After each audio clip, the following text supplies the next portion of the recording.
창세기 19장 30절에서 38절입니다. 19장 30절 38절 찍습니다. 롯이 소알에 거주하기를 두려워하여 두 딸과 함께 소알에서 나와 산에 올라가 거주하되 그 두 딸과 함께 굴에 거주하였더니 큰 딸이 작은 딸에게 이르되 우리 아버지는 늙으셨고 온 세상의 도리를 따라 우리의 배필될 사람이 이 땅에는 없으니 우리가 우리 아버지에게 술을 마시게 하고 동침하여 우리 아버지로 말미암아 후손을 이어가자 하고 그 밤에 그들이 아버지에게 술을 마시게 하고 큰 딸이 들어가서 그 아버지와 동침하니라.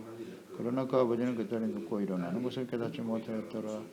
이튿날 큰 딸이 작은 딸에게 이르되 어젯밤에는 내가 우리 아버지와 동침하였으니 오늘 밤에도 우리가 아버지에게 술을 마시게 하고 내가 들어가 동침하고 우리가 아버지로 말미암아 후손을 이어가자 하고 그 밤에도 그들이 아버지에게 술을 마시게 하고 작은 딸이 일어나 아버지와 동침하니라. 그러나 아버지는 그 딸이 눕고 일어나는 것을 깨닫지 못하였더라. 롯의 두 딸이 아버지로 말미암아 임신하고 큰 딸은 아들을 낳아 이름을 모압이라 하였으니 오늘날 모압의 조상이요 작은 딸도 아들을 낳아 이름을 베남이라 하였으니 오늘날 암몬 자손의 조상이었더라. 하나님이 아닌 재물을 주인으로 선택한 결과 패역한 소돔과 고모라의 심판과 멸망의 과정에서 아브라함을 생각하사 롯과 그의 가족을 하나님이 구원해 주셨습니다. 은혜로 구원받은 롯의 가정,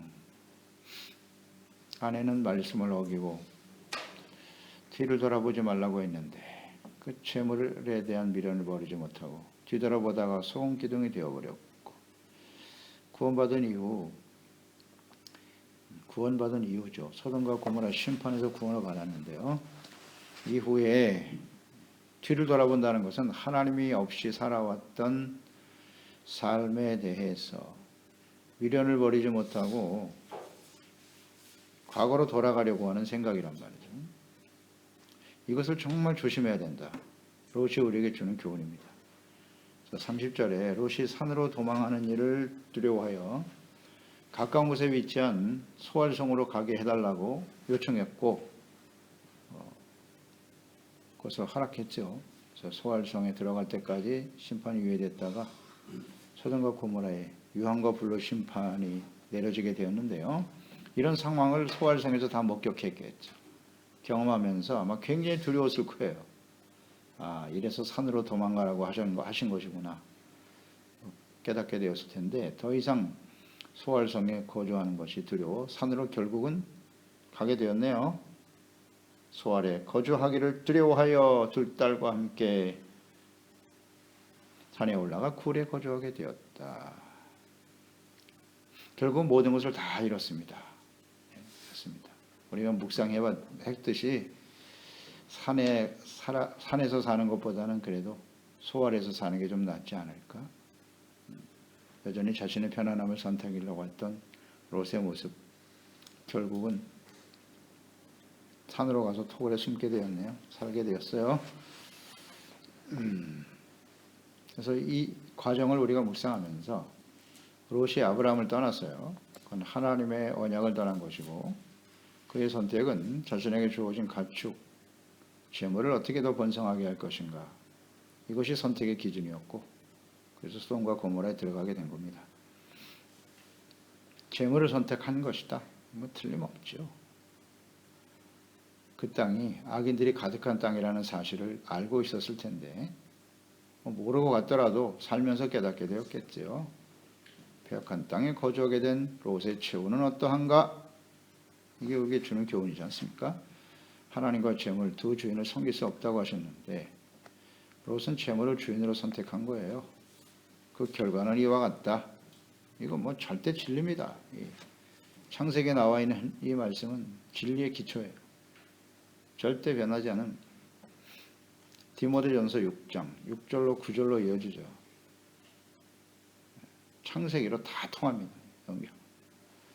그러나 지족하는 마음이 있으면 경건은 큰 이익이 되느니라. 우리가 세상에 아무것도 가지고 온 것이 없음에 또한 아무것도 가지고 못하리니 우리가 먹을 것과 입을 것이 있은즉 족한 줄로 알 것이니라. 구하려 하는 자들은 시험과 올무와 여러 가지 어리석고 해로운 욕심에 떨어지나니 그 사람으로 파멸과 멸망에 빠지게 하는 것이다. 이렇게 나와 있죠. 구하려 하는 자들은 올무와 시험, 해로운 욕심 떨어지고 멸망에 빠지게 된다. 파멸과 멸망. 어떻습니까? 이 말씀이 진리입니까? 아닙니까? 네, 연결이 되잖아요. 진리입니다. 아주 단순하고 간단한 문제예요. 이건 뭐 하나님도 알고 우리 중심도 알겠죠, 자신도. 나의 삶이 진짜 하나님이 중심인지 재물이 중심인지 속일 수가 없지 않습니까? 네. 둘 다 가질 수 있다고 생각하잖아요.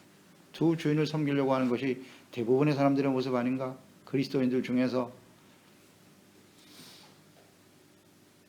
말은 예수님을 주인이라고 말하죠. 하나님을 주로 고백합니다마는 재물을 버리지 못하잖아요.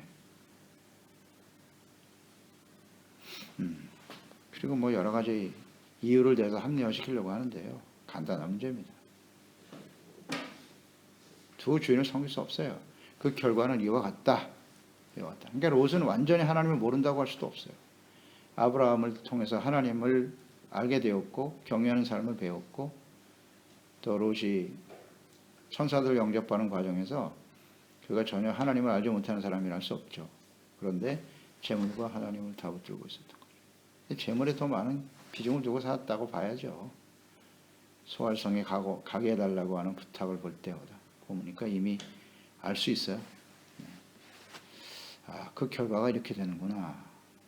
결국은 산속의 굴 속에 살게 되잖아요. 모든 걸 다 잃어버렸죠.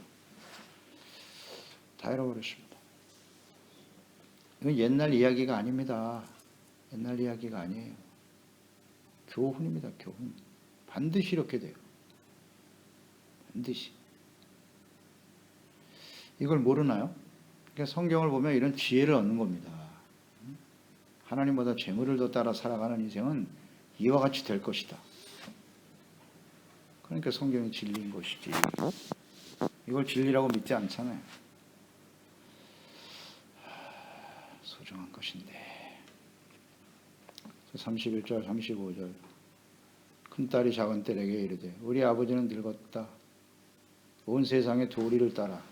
이 온 세상의 도리라는 게 도대체 뭐야? 이거 어떻게 이해하고 있는 거야? 도대체 이 딸들. 온 세상의 도리를 따라 우리의 배필될 사람이 이 땅에는 없다. 정말 없나요? 우리가 우리 아버지에게 술을 마시게 하고 동침하여 우리 아버지로 말미암아 후손을 이어가자? 어떻게 이런 생각을 하죠? 이 딸들의 모습을 한번 보세요. 이 참담하지 않습니까? 아버지를 술에 취하게 한 후 딸들이 각각 동침하여 임신하게 되었다. 기가 막힌 일이 벌어지고 말았네. 그러니까 이 딸들의 모습을 보면서 패역한 소돔에서 성장한 롯의 딸들의 부패성을 볼 수 있지 않아요? 이게 아버지로서 해야 할 일인가? 굉장히 무겁게 다가오던데요. 어떻게 다 딸들이 이렇게 됐죠? 누구 책임입니까? 롯의 책임이죠. 소돔에서 살고 성장하니까 이렇게 된 거예요, 딸들이. 그렇지 않나요? 남편 될 사람들이 소돔에서 심판으로 죽임을 당하게 되자 아버지로부터 자녀로부터 후손을 이어가려고 하는 생각. 이게 세상의 도리라잖아요, 이게요. 그러니까 소돔과 고모라는 뭐 동성애도 판을 치고 있었지만 근친상간도 이루어지고 있었다는 거예요. 근친상간이 아무렇지도 않게 일어났다는 거예요.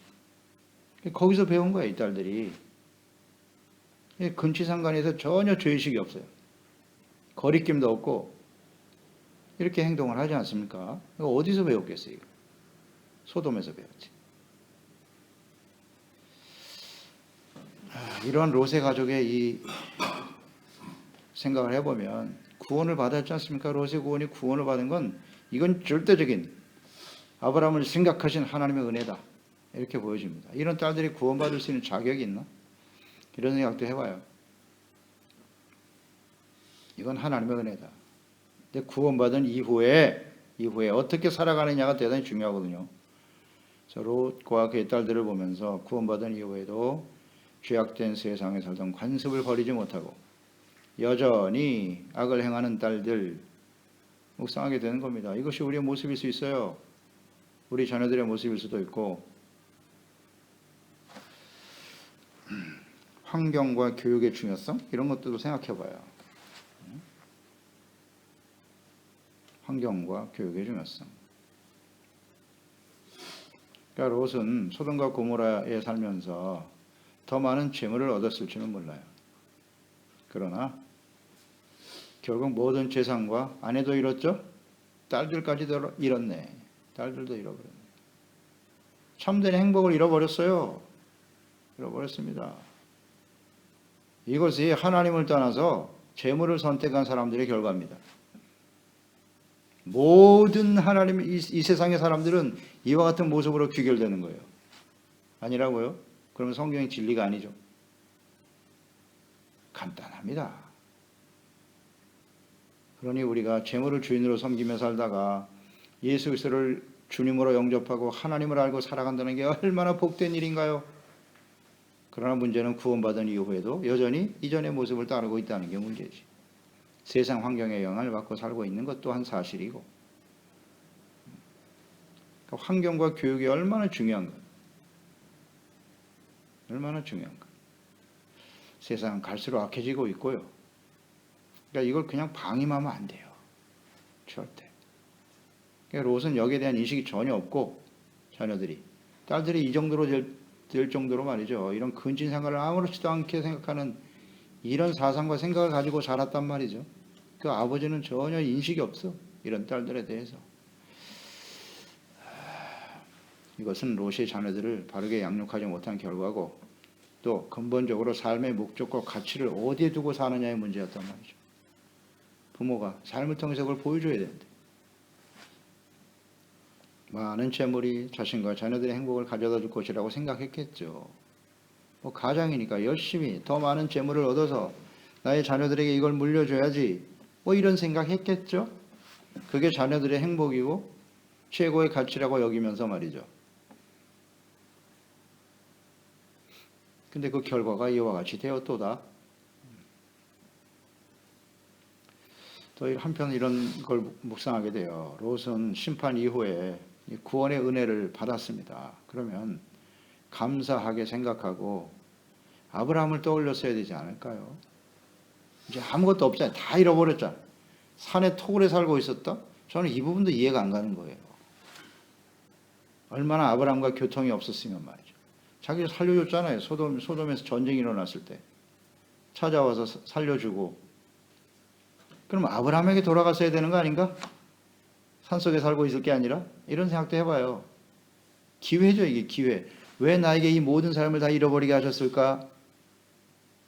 재물 때문에 다툼이 일어나서 자기가 이곳에 왔는데, 재물을 나의 삶의 최고의 가치로 여기며 살아왔는데 이게 참 허망하구나. 그래, 내가 아브라함에게 돌아가야지. 이런 생각을 왜 못하죠? 그래서 하나님의 언약 안에 살아가고, 이 딸들도 여기서는 우리 남편이 없다고요? 아브라함의 후손들, 경건한 사람들에게 돌아가서 거기서 이 딸들을 결혼을 시키고 새로운 삶을 살 수 있도록 해야 하겠구나. 왜 롯이 이런 생각을 못하지요? 그러니까 딸들이 근친상간의 죄를 짓게 되고 참혹한 그 이후의 미래가 펼쳐지는 거지요. 이 한순간의 선택입니다. 그래서 저는 생각해요. 심판과 환란이 주는 목적과 의미를 이해하는 것이 대단히 중요하다. 대단히 중요하다. 사람은 잘못할 수 있어요. 온전하지 못해요, 다. 그럴 때 하나님께서 우리의 삶에 경험되어지게 하는 모든 것을 잃어버렸잖아요. 이런 상황이 벌어질 때 우리는 어떤 선택을 해야 되는가? 이 의미가 무엇인가를 깨닫는 게 얼마나 중요한가? 하나님이 없는 사람은 전혀 인식이 안 되죠. 무슨 뜻인지도 모르고 그저 운명이나 팔자 타령이나 하고 앉아 있겠지. 하나님을 모르는 사람들은. 그러나 우리는 하나님을 아는 사람들이죠. 그 의미를 깊이 깨달아야죠. 그래서 아브라함에게 돌아갔어야지. 하나님께로 그 언약 안으로 들어왔어야지요. 이게 참 아쉽네요. 그냥 굴 속에 머물러 있으니까 딸들이 이런 짓을 하는 거 아니에요.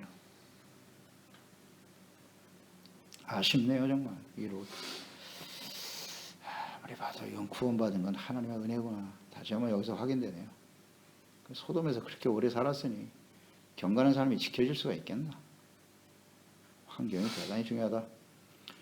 그래서 시련과 환란이 다가왔을 때 히브리서 12장 11절이잖아요. 무릇 징계가 당시에는 즐거워 보이지 않고 슬퍼 보이지만 후에 그로 말미암아 연단받은 자들은 의와 평강의 열매를 맺느니라. 아멘. 연단이죠. 연단입니다. 우리가 그렇게 완전한 사람들이 아닙니다.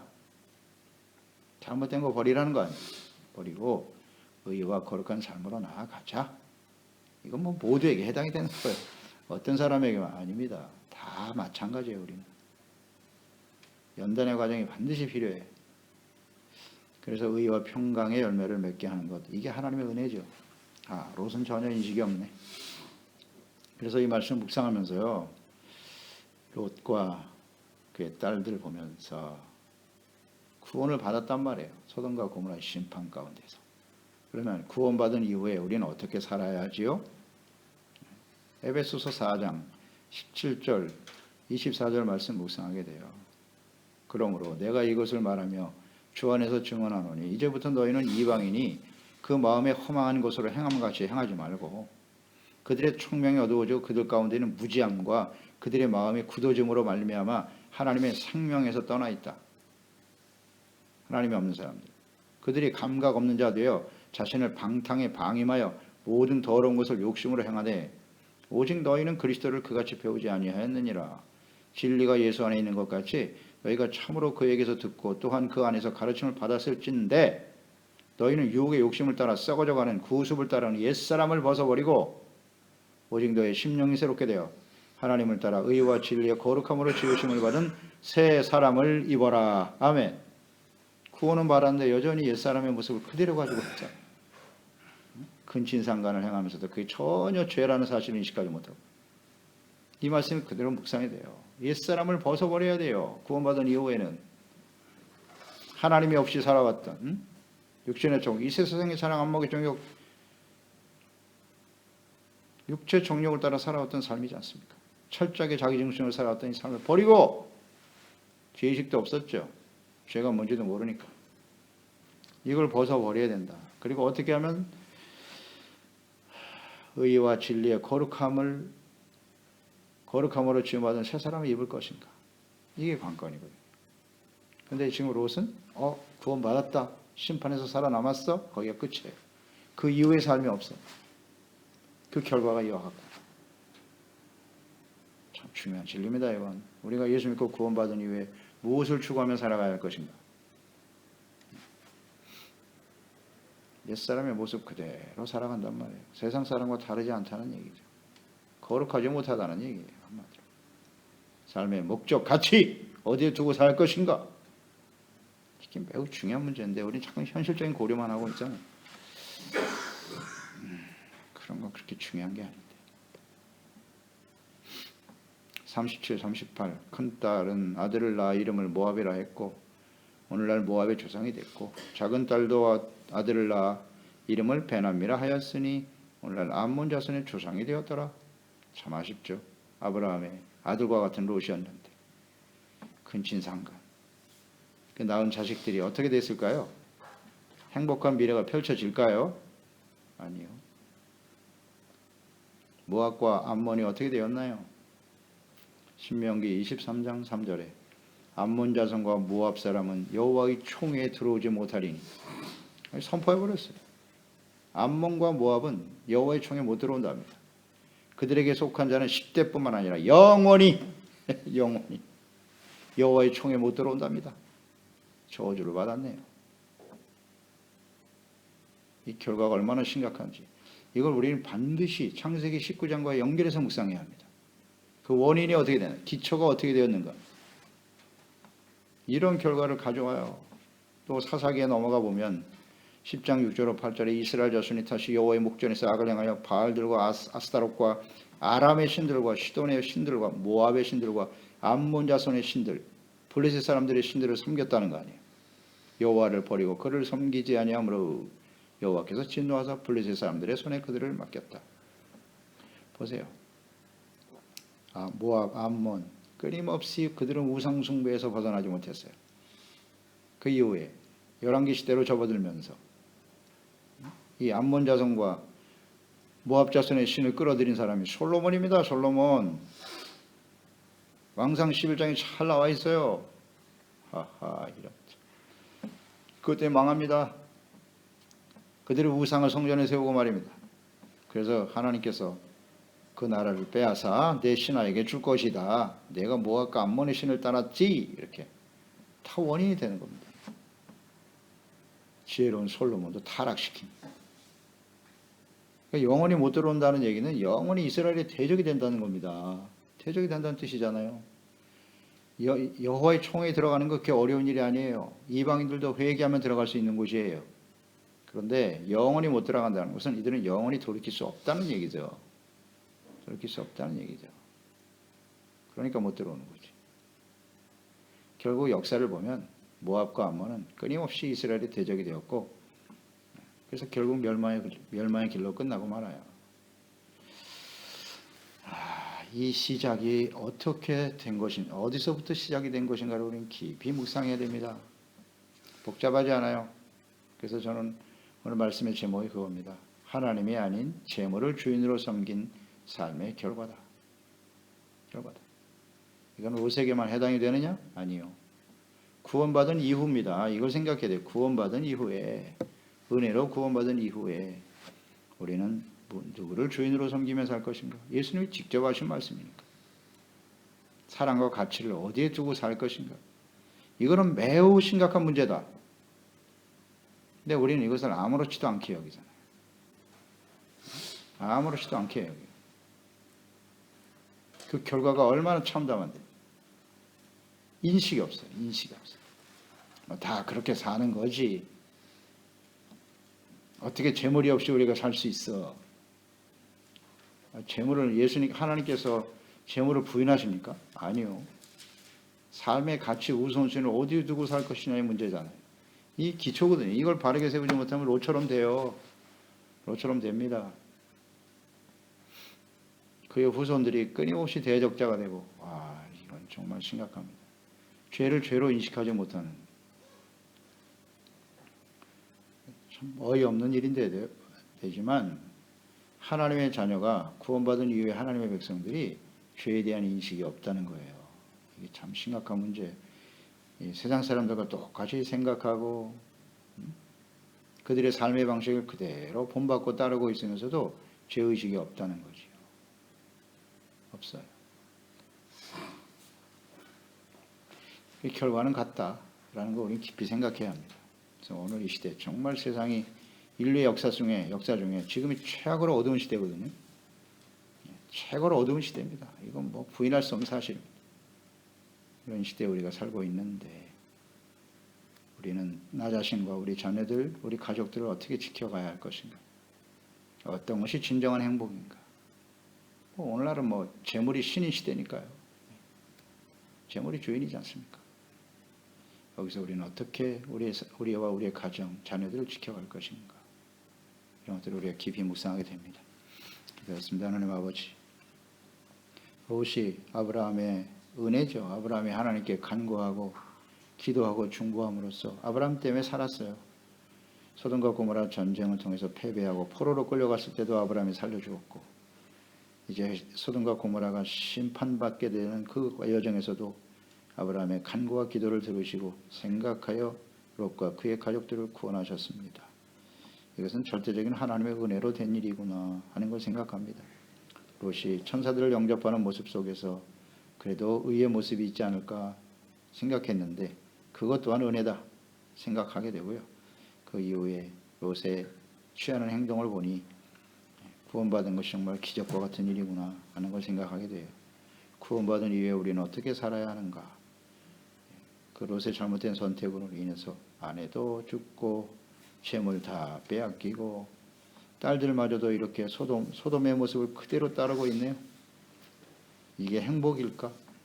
이것이 정말 자신의 행복을 추구하며 재물을 선택했던 결과란 말인가? 깊이 인식하게 도와주시고요. 오늘날 이 시대는 재물이 신입니다. 하나님이 없는 세상은 복잡하지 않아요. 재물이 신인 것입니다. 그걸 믿고 의지하고 그냥 숭배하며 사는 거예요. 이런 세대 속에서 우리는 어떻게 우리 자신과 우리 가정과 자녀들을 지켜갈 것인가. 자, 깊이 기도하고 간구하며 살아가는 저희들이 될 수 있도록 주여 도와주시고 이 패역한 세대 속에서 우리 소중한 지체와 가족들을 지켜주소서. 예수님의 이름으로 기도드리옵나이다. 아멘.